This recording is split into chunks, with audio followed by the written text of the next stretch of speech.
ചില ആൾക്കാരുടെ അടുത്ത് ഇതാണ് I am self made businessman എന്നുള്ളത്. അതായത് I didn't get any support, I came from the zero, I build this whole thing by myself എന്നുള്ളത്.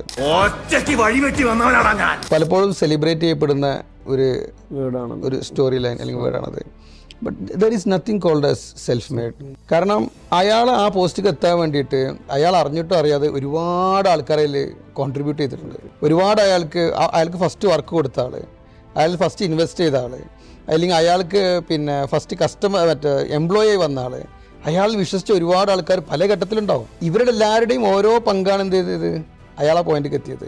Not just that. നമ്മൾ മനസ്സിലാക്കണം, ഒരു ബിസിനസ്സിന്റെ സക്സസ് എന്ന് പറഞ്ഞു കഴിഞ്ഞാൽ ഒരു ഓണ്ടർപ്രണർ സ്കില്ല് മാത്രമല്ല, ആ രാജ്യത്തിന്റെ ആ സമയത്തുള്ള ഗ്ലോബൽ ഇക്കോണമി അതിൻ്റെ ഇമ്പാക്റ്റ് ആ രാജ്യത്തിനുണ്ടാവും. പിന്നെ ആ രാജ്യത്ത് ആ ഗവൺമെന്റ് എടുക്കുന്ന ഓരോ പോളിസികൾ അതിന് ഇമ്പാക്റ്റ് ഉണ്ടാവും. പിന്നെ അവർ താമസിക്കുന്ന നാടിലുള്ള വികസനത്തിനുമായി ബന്ധപ്പെട്ടിട്ടുള്ള ഒരു സാഹചര്യം, പിന്നെ അതേപോലെ തന്നെ അവിടെ നമുക്ക് റിസോഴ്സസിന് അവൈലബിലിറ്റി ഉണ്ടാവുക. ഇങ്ങനെയുള്ള ഒരുപാട് ഫാക്ടേഴ്സ് ഒരു ബിസിനസ്സിന്റെ വിജയത്തിന് ആവശ്യമാണ്. ഈ ഫാക്ടേഴ്സ് ഒക്കെ ഓരോ സമയത്ത് ഇങ്ങനെ മാറി ചെറുതായും പൊന്തികൊണ്ട് നിൽക്കുന്ന സംഭവമാണ്. അപ്പം എല്ലാം കൂടി മീറ്റ് ചെയ്യുന്ന കറക്റ്റ് പോയിന്റിൽ ഒരു കഴിവുള്ള ഒരാൾ പോയിട്ട് ബിസിനസ് തുടങ്ങുമ്പോഴാണ് ആ സക്സസ് നടക്കുന്നത്.